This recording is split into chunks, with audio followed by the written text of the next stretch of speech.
ডাক্তারবাবু, 3 নম্বর বেডের পেশেন্ট এখন কেমন আছে? হ্যাঁ ঠিক আছে, কিন্তু আপনি কে হন ওনার? ও আমার বোন হয়। ওর সাথে কি একবার দেখা করা যায়?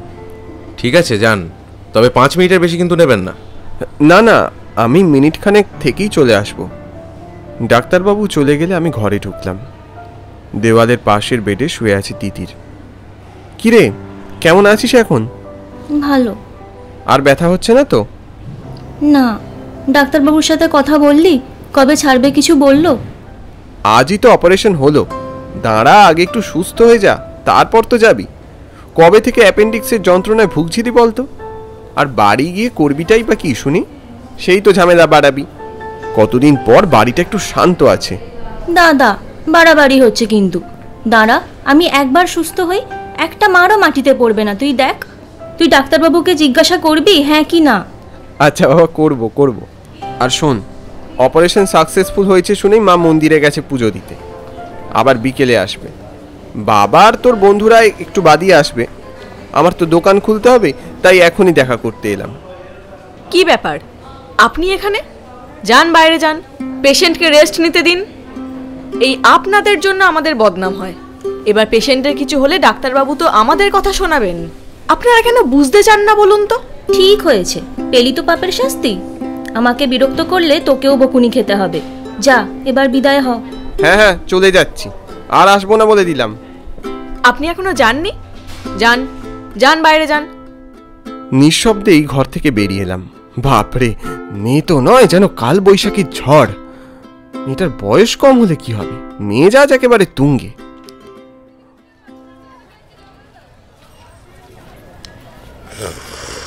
ও দাদা, দাদা একবার দোকানে চলো না। কেন, কি হয়েছেটা কি? এই তো একটুখানি দোকান থেকে বেরিয়ে চা খেতে এসেছি, তাও শান্তি নেই। আমি কি করব?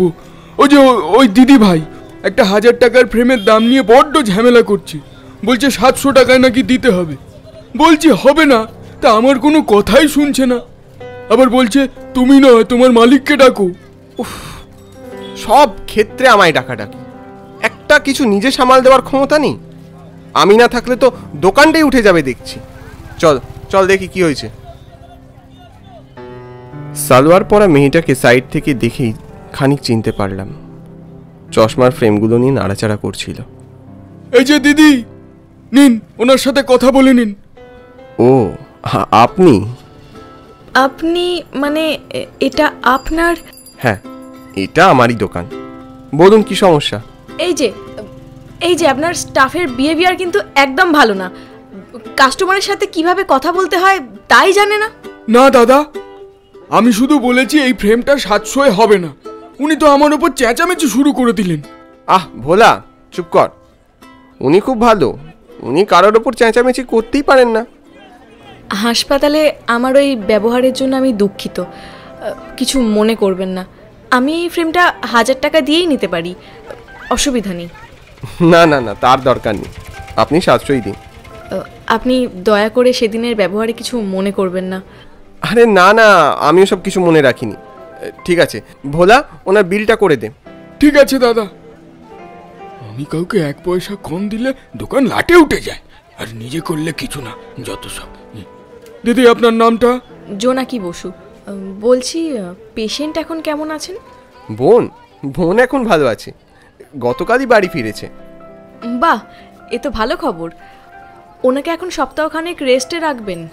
ও রেস্ট নেওয়ার মেয়ে নয়, দেখুন কোথায় আবার বেরিয়ে গেছে বন্ধুদের সাথে। বলেন কি? এরম করলে কিন্তু খুব সমস্যা। বলা তো হয়, কিন্তু কে শোনে কার কথা? যত বড় হচ্ছে তত অবাধ্য হচ্ছে। আমি দুধে মিশে গেল, আর আমি এখন আটি হয়ে গড়াগড়ি খাচ্ছি। এই নিন আপনার ফ্রেম। ওই যে আপনার ফ্রেমটা। অনেক ধন্যবাদ আপনাকে, আসি। বাই দ্য ওয়ে, আপনার নামটাই তো জানা হলো না। আমি অনুভব। জানাবেন কিন্তু ফ্রেমটা কেমন হয়েছে, আর নতুন কিছু দরকার হলেও আসবেন। হ্যাঁ নিশ্চয়ই। জোনাকি চলে গেল। মেয়েটাকে যতটা খারাপ ভেবেছিলাম আদতে তেমনটা নয়। দোকান বন্ধ করে আমি আর ভোলা বাড়ি এসেছি। দেখলাম মা আনমনা হয়ে জানলার সামনে দাঁড়িয়ে আছে। আমরা যে ঘরে ঢুকেছি কোনো টেরই পাননি। কিরম একটা চিন্তিত। মা, ও মা! আমার স্বর শুনে মা তড়িঘড়ি আমার সামনে এলো। তুই এসেছিস? দেখ না, তিথিটার কোনো আক্কেল জ্ঞান আছে? সে 6টায় বেরিয়েছে, 10টা বাজে এখনো ফিরল না। তোর বাবা মিনিট 10 আগে ফিরেছে। বেরিয়েছে জানলে আমাকে যে আর আস্ত রাখবে না। তুমি যে কি করো না মা, যেতে দিলে কেন ওকে এখন? জানো তোর শরীরটা পুরোপুরি ভালো হয়নি, এখন রাস্তায় যদি কোনো বিপদ আপদ ঘটে। বলিস না বাবা, এসব কথা বলিস না। মেয়েটা আজ একবার বাড়ি ফিরুক, আজ ওর একদিন কি আমার একদিন। আমি ওকে আর কোথাও যেতে দেবো না। তুই ওকে একটু খুঁজে আন। কাদের সাথে গেছে কিছু বলেছে? ওই তো টিয়ার ঝিনুক ওদের সাথে। কোথায় যাবে কিছু বলে গেছে? তা তো জানি না। দূর, এই ভোলা চল তো। হ্যাঁ হ্যাঁ, চলো দাদা। ঘন্টাখানেক পাগলের মতো খোঁজাখুঁজি করেও কোনো ফল হলো না। তিতিরকে আমরা কোথাও খুঁজে পেলাম না। আর সময় নষ্ট না করে বাড়ি যাওয়ার সিদ্ধান্ত নিলাম। মাকে নিয়ে থানায় যাওয়া ছাড়া আর কোনো উপায় নেই। বাড়ির সামনে এসে দেখি কিছু লোকজনের ভিড়। দরজার সামনে বেশ কিছু লোক জড়ো হয়েছে, আর একটা রিক্সাকেও দেখলাম। কি ব্যাপার, কারো কিছু হলো নাকি? এক মুহূর্তের জন্য বুকের ভিতরটা কেঁপে উঠল। দৌড়ে এসে লোকজনকে সরিয়ে ঘরে ঢুকে দেখি বিছানায় কাতর হয়ে তিতির শুয়ে আছে, মাথায় ব্যান্ডেজ। আর এক পাশে মা, বাবা, আর অন্য পাশে ওর বন্ধুরা। আর একজনকেও সেখানে দেখলাম, সে হলো জোনাকি। এই সময় এখানে কিছু বুঝে উঠতে পারলাম না। এই তোমার জন্যই মেয়েটা উচ্ছন্নে চলে গেছে। তোমার কোনো শাসন নেই, সব সময় খালি আদর। এই আদর দিয়ে দিয়ে ওকে মাথায় তুলেছ। তুই আমার একটা কথাও শুনিস না তিথির। দেখ, তোর জন্য আমায় কত কথা শুনতে হচ্ছে। কি ব্যাপার, কিছুই তো বুঝতে পারছি না। এখানে কি হচ্ছে? জোনাকি, আপনি এখানে? এই, তোরা কোথায় গিয়েছিলিস রে? আমরা মানে একটু মেলায় গিয়েছিলাম দাদা। আমরা তিতিরকে বারবার বারণ করেছিলাম, বলেছিলাম যে তোর অপারেশন হয়েছে, দোলনায় চাপিস না, কিন্তু ও আমাদের কোনো কথাই শুনলো না।